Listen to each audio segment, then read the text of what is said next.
How well do you know yourself? How well do you trust yourself? This is something I've had to ask myself recently. Something I've realized that, you know what? I don't really know myself at all. I don't trust myself either. And I don't even really love myself. To be honest, I can laugh about it now, but the first few times I said that to myself and then out loud were very difficult. However, it wasn't until I began to actually look at that and accept the fact that that is the truth and face that painful truth. It wasn't until I did that that I was able to begin to change that, to start building that self-love first and foremost, and also begin to trust in myself, trust in my body, my instincts, and also, of course, that led me to begin to know myself better. And I'm still on that journey. It's probably a lifetime journey, but it is 100% worth it, and I wouldn't change it for the world. So I recently put out a video, the first video of this channel, and I kind of dropped a bit of a bomb, and then I realized, I should probably explain things a little bit further. I'm not going to go far into depth about like the whole process of the diagnosis and all of that stuff, but there are some, not right now at least, if that is something you'd like me to talk about, because I know it can be confusing and not an easy time or thing to go through at all.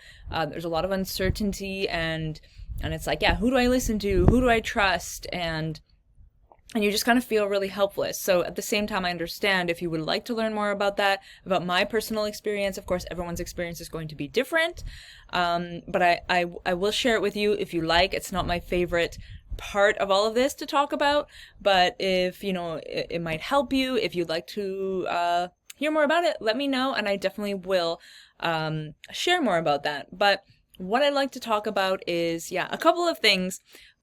About a year ago, I did receive a breast cancer diagnosis. I had actually a nodule, a lump in my breast, and so I went and got it checked out, and over a period of time, we were monitoring it, we did a biopsy, all of those things, and everything was benign, but then, it wasn't like going away, and I noticed some changes, and then just something kind of inside, like within me, like my intuition said, like, let's get this out.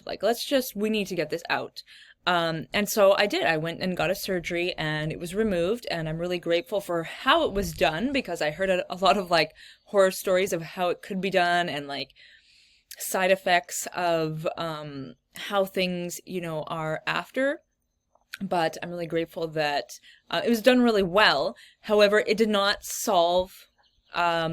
resolve the situation, in the sense that, well, there's a couple of things to go into here. I don't want to get off track. The main thing I want you to know is that I am okay, I'm fine, and I'm going to be fine. Okay, because I kind of dropped that bomb and then I didn't go into anything else like that.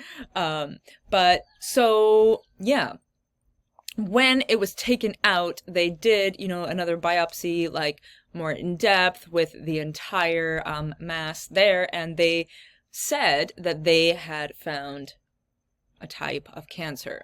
And then at that point, even though it was already taken out, they recommend like different treatments like chemo and things like that, kind of just in case there's some kind of like, little microscopic part of it floating around there. We don't want to take any risks, right? And on the one hand, it's like, that kind of makes sense, and like I don't want to take any risks either.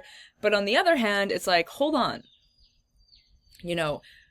like I didn't know a whole lot about that treatment or the types of treatments that they give for people in these situations, but it's like, that sounds like it could be pretty intense, pretty harsh, like just in case there's kind of something there. And, there were going to be some other types of exams and things to be done before that, which would probably help us get a better idea of like, what exactly treatment would be recommended.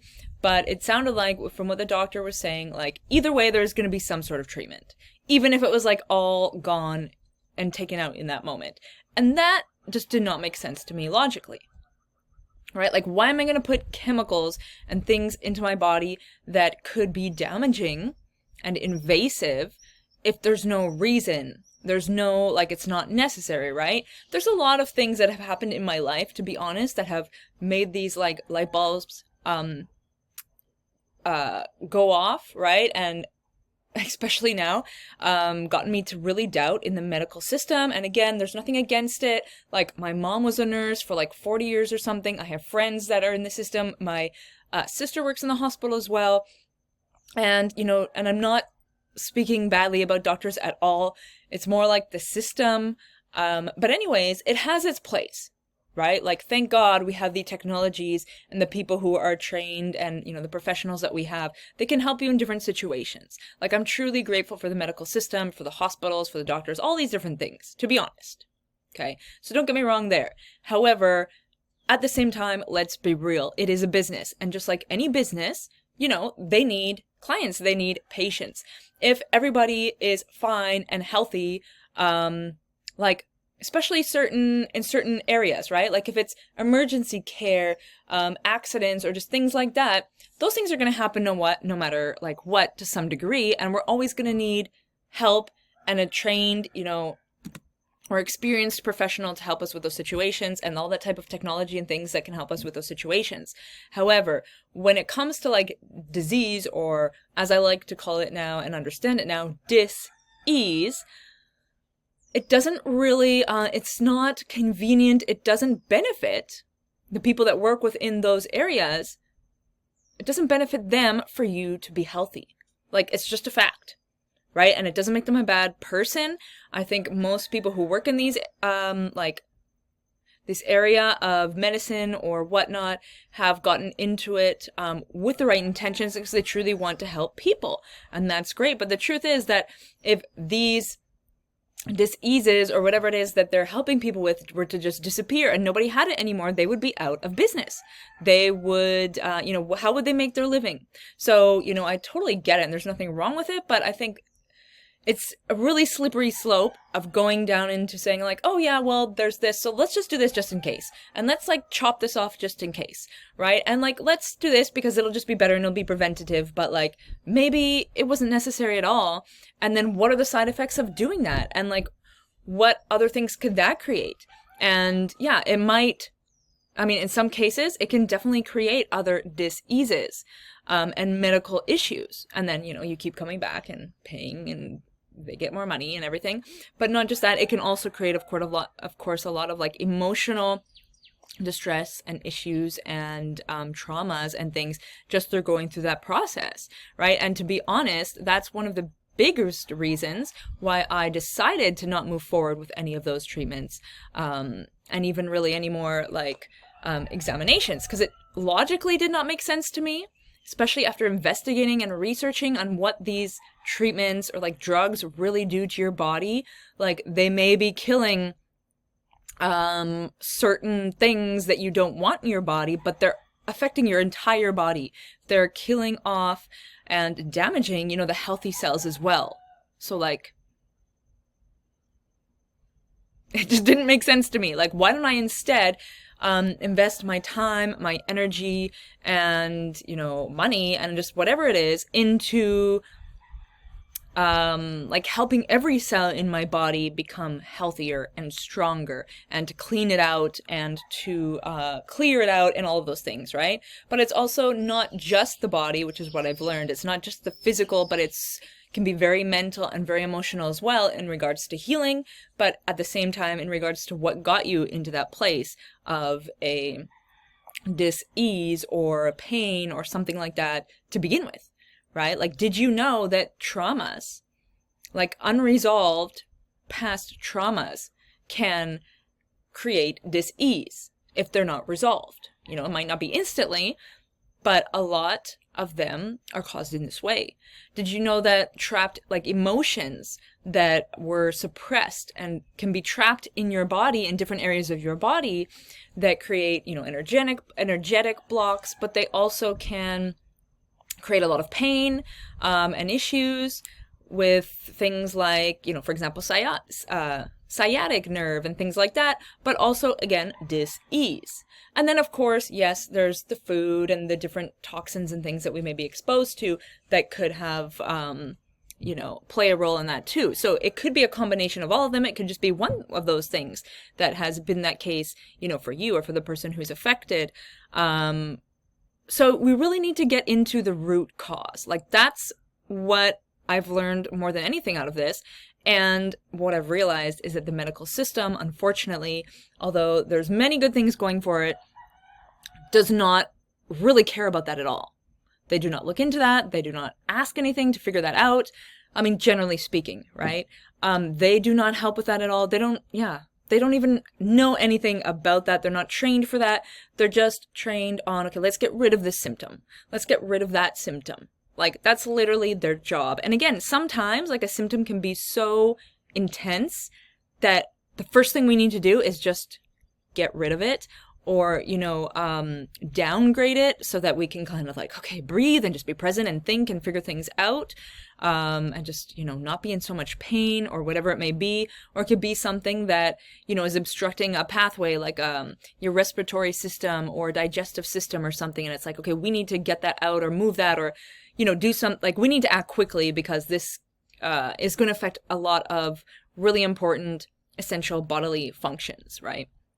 So there's definitely some situations in which you really need to act quickly, and you're going to need some, medical assistance, and that's fine. So again, every situation is going to be different, and I'm not saying if you or somebody like, they should not go get medical advice, or anything like that. That's not what I'm saying. Again, every situation is different, but for me personally, on the logical level, and also just on like an intuition, and like, yeah, just had like this knowing that like, that is not what I need, and that is not going to benefit me, and that is actually going to make things worse for me if I go through with that.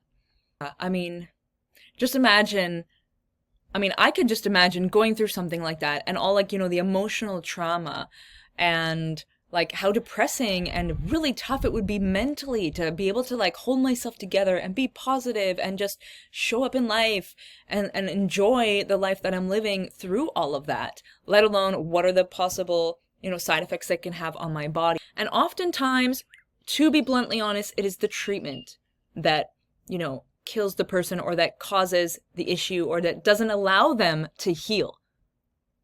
Okay, you may not believe this. You may not, that might sound a little bit crazy, and that's okay. Take it or leave it, but do your own research first. Let me just say that. Do not believe everything that they tell you. Okay? And again, I'm not saying don't do it. Because you may feel like I need some, like, for me, I feel like if I do this, this is the thing that's going to help me. And I have that mentality that this is going to help me. And so maybe it does, right? But in a lot of cases, that's not the case. And so just do your own research first, right? And don't just jump into something, or let yourself be pressured by a doctor or a family member or whoever it is to do something with your body, with your life, that you do not feel comfortable with, that you do not believe is truly going to help you, or that you just don't know and you're just doing it out of fear. Do your own research first, and, truly deeply research, because it's not always easy to research these days with so many censorship and everything that's out there. But there are different options. There are alternatives, and there are alternatives that are less invasive, that are less cruel and harsh on your body, and have less side effects, and can actually be more effective. Many of them. Again, not necessarily saying that's the case for you or whoever, if at some point in your life this is something you need to consider. But I hope, but my wish or desire for you is that you would consider the other options and look into them and just do your own research. If you start really asking them questions based on the research that you do, for example, you might be surprised at how quickly they redirect the question, or how squirmy they get, or they just don't know what to say. So they don't have all the answers. Okay, they really don't. A lot of times they're just kind of guessing themselves as well, and they're doing their best, and sometimes it does really help, but a lot of the times it doesn't. So just be aware of that and make sure you're doing what's right for you. That is what I've learned, and I'm really grateful that I've been able to learn that, because I was not taught that. but it basically saved my life. Really, this whole experience, I think, saved my life because my life was just, through this, I realized that my life was going down a path that I did not really want it to. And I was kind of just living a wasted life because I was not fully present and appreciating the things that I had like dreamed of for so long. And just constantly like suppressing my real desires and wishes and who I really am and all these things to please other people and stuff like that, right? So, but this was a wake-up call for me, like when I got that news, to change things. And it was really the best thing probably that's ever happened to me, because the best thing you can ever do in your life is love yourself, find real, true self-love, and just, care for yourself and get to know yourself. And more than anything, no one knows what's best for you better than you. Okay? I know it's like a little bit like, okay, but I'm not a doctor and I haven't studied all these years about the body or whatever it is. But again, really, everyone's different. And, this world, like nothing is fixed. And everything that's physical can change. Everything is possible. If you truly believe it and you are willing to, put in the work in regards to shifting things and trying different things, and to align with that belief, anything is possible. And that's why I know that, and I didn't maybe fully believe this at the beginning, but it's a process, right? And the more you go down that process and that path, the more you begin to believe in it, the more you begin to believe in yourself, to trust yourself, your instincts and your inner guidance and your body and how it's communicating to you. And that's the best thing you could ever do for yourself and your life. And again, your body knows what it needs and your body knows how to heal. You just have to allow it to, and you have to give it the conditions that it needs to do so. So that could be in regards to something physical like diet or lifestyle, or it could be something emotional or, mental, or it could be healing a past trauma that has been left unresolved. And this is a super interesting topic that I've really been getting into lately, which is really related to my particular situation and something I'm working on right now. So I have a lot of things that I've been learning about that, which I'm excited to share, and I will be definitely creating some videos to share about that, but also the other things that I've been learning and trying along the way. And yeah, I'm just at this place right now that I know that like I'm okay, I'm gonna be totally fine, and my life is just getting better from here on out.